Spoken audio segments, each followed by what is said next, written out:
I'm talking with Anya Kamenetz today. I was very excited by Anya's book, DIYU, which I highly recommend. I'm also very interested in what Anya is doing with P2PU and teaching people, helping people learn to be self-learners. So first thing I wanted to ask you about is about the course, but also in general about learning to be a self-learner these days, given the resources that are available. Sure. So the collaboration with P2PU really grew out of this ebook that I just published called the EduPunks Guide. And the EduPunks Guide is a totally free resource that is designed to be a guide book for basically for self-learners, for people who feel the need to, make their own personal learning plan or chart their personal learning course. And I didn't find a lot of materials out there for this. I'd found a lot of references in the literature to things like a personal learning plan, a personal learning network, but not a lot of stuff that was really user-facing in terms of actually describing how to do this stuff. So I kind of made it up. I mean, I talked to people who were doing it and asked them how they did it, and there's a lot of stories from self-learners, I call them EduPunks in the book. And when Philip Schmidt from P2PU saw the guide when it came out, he said, we've been looking for something like this on P2PU where people can come in and get started right away without having to join a specific course, that they can, just get started with their learning. So we started it, we opened it up on the course platform, which makes it very easy there at P2PU. People can join. There are members now. People have joined from all around the world, which is really fun. And they're all following through this list of tasks. The first task is to create your personal learning plan with a goal, with a set of tasks, and ideally with a deadline and with people to hold you accountable. And then we go through the steps of, assembling your personal learning network, enriching your personal learning network through, link sharing services and social networks. And then we're going to talk a little bit about acquiring mentors, people that can kind of help you, hold you accountable, or connect you to good, useful sources of information. How do you self-assess? How do you know that what you're learning is what you ought to be learning? Yeah, I mean, I think this is the number one question that people are most concerned about when they talk about open learning is this idea of assessment. And I think that for self-learning, you really have to, you have to define the goal without knowing quite yet what that's going to be like or feel like. But what you really need to do is rely on a community. If you say, I'm going to go out and ride a 100-mile bike tour, the test of that in the end is whether or not you manage to complete the tour, right? So when it comes to something like I'm going to be, more effective in communicating the need for a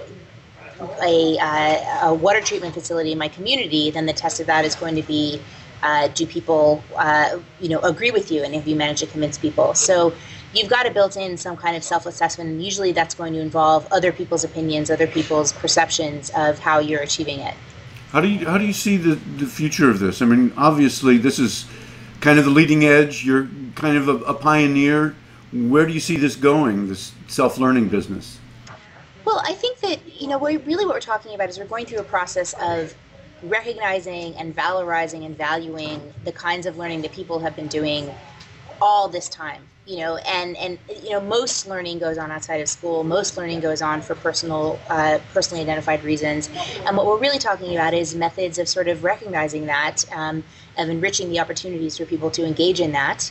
And, I guess the ultimate outcome is just to have lots of people in powerful positions in their communities that have engaged in this kind of self-learning, and they see it as being respected. So obviously part of that is jobs, having people that are successfully employed, that are self-taught, would be really helpful. But also just in leadership positions, it would be great to see, say, a local politician who's a self-taught person who's very, very immersed in community issues, and is proud of saying, that they have taught themselves.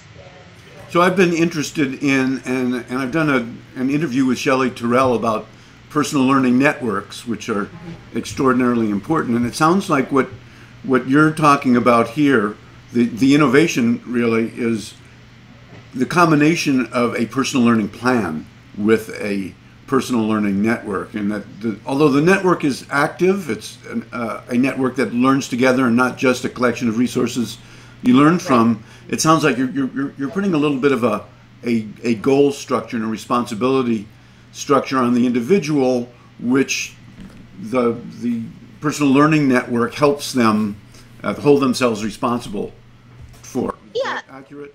Absolutely, and this is something that I've sort of used myself in my career as a journalist and as a writer. You know, I've used Twitter and blogs in the past to post progress reports, progress updates, and to kind of set out goals for myself, even to the level of, you know, I'm going to write a certain number of words today.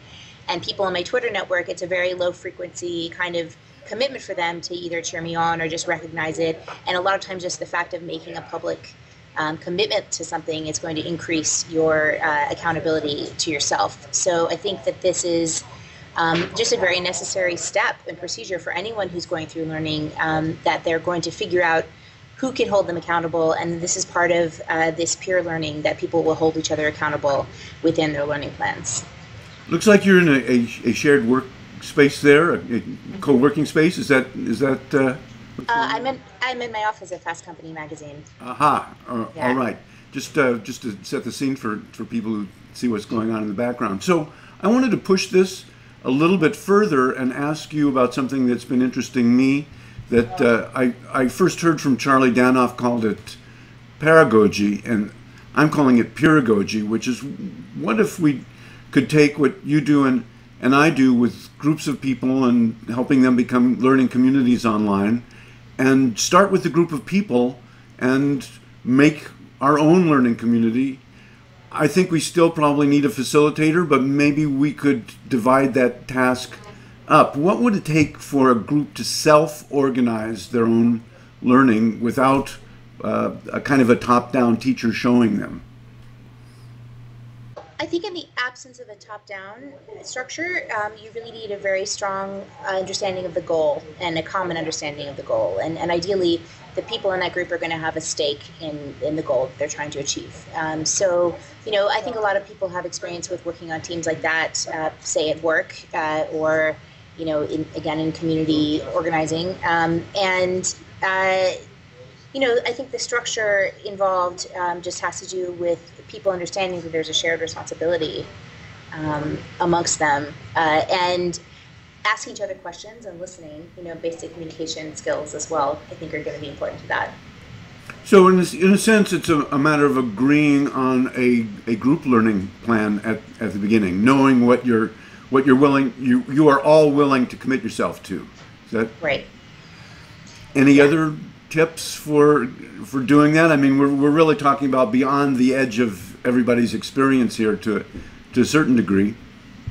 Sure. I mean, I think that all of us have experiences in a one-on-one situation. It might be easier to think about examples of this where, you know, you really get involved in an interest, a shared interest with someone, and you're both asking each other questions and challenging each other to kind of come up with things, and maybe there's some friendly competition in there. But it's a really natural aspect, I think, of a lot of friendships that I've had in my life where you both have things that you're curious about, and you argue and communicate and give each other, you know, tips or things to read and think about. And this is sort of a very dynamic, I think, structure for peer-based learning. And it's something actually that is it's in a couple of different religions. You know, in Tibetan Buddhist religion, there is a tradition of sort of very intensive peer debate, which sometimes even looks violent. People jump up and down and sort of bang on the floor. And then in Judaism, there's a tradition of chavruta, which means basically peer-based study. So two people get together on a weekly basis and they study a passage from, you know, the liturgy or the scriptures together. And it's not an idea that one person has the answers and the other person is asking questions, but they're both asking each other questions. Well, you point out that there's really a long tradition of both self-learning and peer learning. It brings to mind Ivan Illich in 1971, when the ARPANET was only 2 years old, wrote about people forming webs and networks. Anya, this has been really helpful and enlightening, and thank you very much. Thank you for having me, Howard. It's been fun. Bye. Bye. Thank you for having me, Howard. It's been fun. Bye.